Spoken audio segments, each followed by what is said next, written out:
spicy video time. And I mean it here because I am about to, as the children say, spill the tea. Being super honest with you all, I might spend at most an hour in Zadnor leveling Sage if I am unlucky.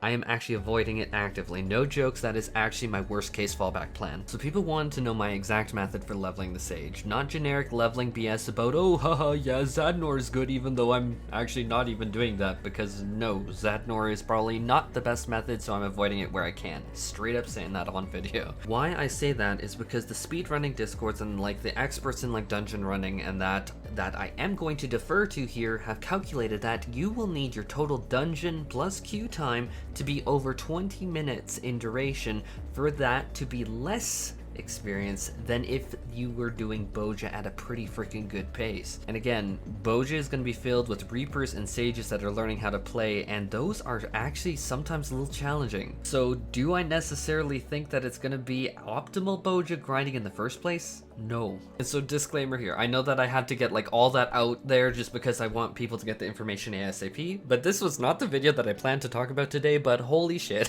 like literally 50 or so DMs on Twitter and Discord later, I think people really want to hear my exact method, and with servers closing in like 12 hours, I need to do this like right now. But as always, people want me to bring my catchphrase back, so, but as always, if you appreciate my content and really learn something or this helped you in any capacity, I would super appreciate if you threw a level 80 really quick Sage with a big booty that like button and cat daddy that subscribe button. I blame you all for making me say that again. I mean, it's my thing, but I still feel so silly. So my first step is to log out at Limsa Lower Decks at coordinates X 9.4 and Y 12.9, where the NPC to start the Sage questline will be. We know this from the preliminary patch notes, and if you haven't checked out my video on that, it's like under 10 minutes in length, which is it cost me a little bit of my sanity to reduce it to that short, but then check that out. But the Sage will be here, and that is my number one thing that I am doing when I log into the game, is unlocking the Sage. Next up is step 2, which I prepared the Wondrous Tales with 9 seals. I didn't care which seals, I don't care about the rewards, I just want the experience, which I'm gonna hand it to Chloe in Ildeshire immediately. I did this last week, but if you didn't and want to follow along, you can grab this week's book, but likewise,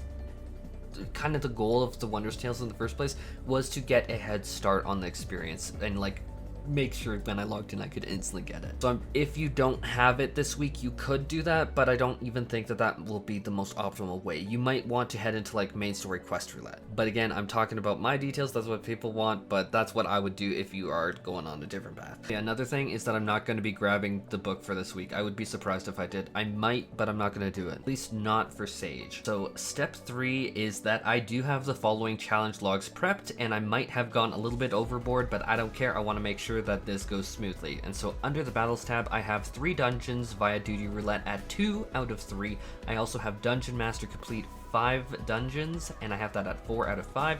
I also have guild heists to 9 out of 10, mostly because that is super trivial experience to queue into. Specifically, the under the armor guild heist literally takes seconds, and you can even leave the instance once it gets owned. You don't even need to wait for it to like re-instance you to the NPC to hand it in. And then lastly, I have the voting for commendations for other players at 4 out of 5. So really, the goal of all of this is that I want to be able to jump after handling Wondrous Tales into duty roulette leveling dungeon really quickly and burn through it. Likewise, if you don't have Wondrous Tales, you did the main story questline roulette, which is what I would definitely recommend. Hopefully you got Praetorium, then do this leveling roulette, and then make sure that you hand in a commendation, and that's going to trigger all 3 of these challenge log effects at the end, on top of the roulette leveling experience and dungeon experience. Sorry, I'm slurring over my words because I got like no sleep last night, and if that somehow doesn't get me to 71, I really don't know what to say, but I do have backup plans. Now from 71 onwards, I can queue into Shadowbringers dungeons every odd level, so 71, 73, 75, 77, 79, and that allows me to really hone in on things. Holminster Switch and the rest, which to be honest, I grinded all of my chops up when Shadowbringers first launched through the dungeons, and so like I am intimately familiar with these dungeons inside out and backward. Likewise, I know that first big pull, not the first big pull, but the second big pull with like the spiders and Holminster Switch, I'm already ready to do a lot of mitigation there because I remember that was harsh, and on a new healer, ooh, that's gonna cause some wipes for y'all guys. If you're doing this, I expect a few pain points there. But yeah, combining the fact that we got the dungeons are going to be, unless they're over 20 minutes between the queue and the dungeon itself, going to be faster in the first place, unless I'm completely off my rocker, with instant queues and me DPSing as hard as I possibly can as a healer, which a healer should be doing anyhow. This should be intensely faster than anything Bozja can handle, even with me using full essences. If you aren't really familiar with what essences I recommend for Bozja, I did do a video on this channel already. For healers, we're looking at Profane, we are looking at Aether Weaver, and then we are looking at Lost Seraph Strike, we're looking at Lost Chain Spell, oh yeah, and then Lost Burst, which is going to be really good because it might not look that good at first, but it's a 300 potency AoE that just goes boof on magic tech mobs. Now, I know I need to hold up a second. What about queues? That's the main concern here, right? Because I mean, even if you DPS as hard as you can, I mean, a 20-minute queue is a 20-minute queue, and that is true.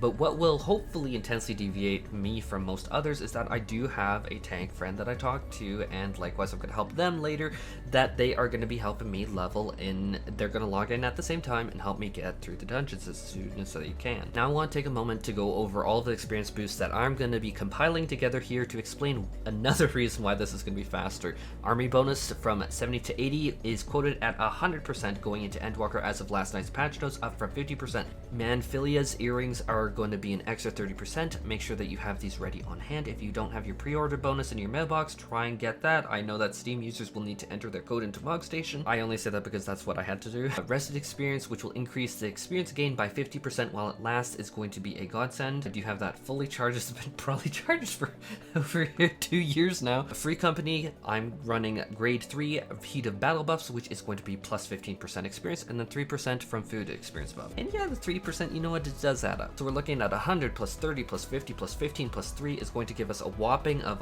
198% more experience. Not that I'm trying to add like salt into the wound or anything, but these bonuses, a lot of these will also not apply in Zadnor. You will get your armory, but you're not getting Manphilia's earrings, you're not getting the rested experience, you're not getting the free company, you're not getting the food buff, unless they dramatically change things in Endwalker. You will still get the armory bonus though. Now let's talk about what I'm going to be doing between queues, and if possible, if any queues, I'm hoping not, but I'm going to have these lined up just in case. So first up is Fates, and I have the challenge log prep to have the first Fate challenge log pop for my first Fate. I have that at 4 out of 5, the second one is going to be 10, so I have that out of 4 out of 10, and then I'm just going to get the 5 more Fates after that first one for the second. Pixie Beast Tribe quests are also going to be something that I'm going to rush to do and complete fast when early access is out between dungeon queues. These will have their daily reset happen sometime during the day, and then I will get a total of 6 of those Pixie Beast Tribe quests between the dungeon queues. Guild Heist is also going to be something that I will use, and I know I'm going to shock people when I say that, because yes, it's not going to be that much experience, but Guild Heists are going to be like when I'm just at the cusp of a level, it's just like, how to say it? It's very minor experience, but I have sometimes been in the lame situation in the past because I leveled all jobs, and so I've been in this many times where it isn't great to queue for like a level 73 dungeon when I'm like 2% away from 75, so that's the next dungeon. Now it is time to talk about the worst case scenario, the fallback contingency plan, if say there are connection issues with my tank or other stuff like dungeon queues, maybe the queue system is broken, or outrageous stuff like something like everything's just going flat out wrong, and that is Bozja. Between Zadnor or the Southern Front is going to be the first question people ask, and looking between the two, the Bozja and Southern Front in my experience has largely been significantly easier to traverse. It seems smaller, it might not actually be smaller, but to me, in my perception, it's smaller, and just knock out content really quick, so it's going to be the Bozja and Southern Front for sure. I will be actively avoiding Castrum, Lacus, Litore, or the Dalriada, simply because they are too time consuming and they don't seem to be giving much experience unless they are boosting it significantly in Endwalker, which I haven't seen in the preliminary patch notes myself at least. I want to wrap up this video by saying, why do I say that Bozja content is going to be what I avoid if everything goes wrong? And that's because FC buffs, food buffs, rusted experience buffs don't apply in Bozja content, but also when consulting the speedrunning experts who are like actual experts that like focus in their content on that, your queues and dungeon runtimes would need to run a total over a quoted 28 minutes to somehow make dungeons less efficient than running Bozja, and that's running Bozja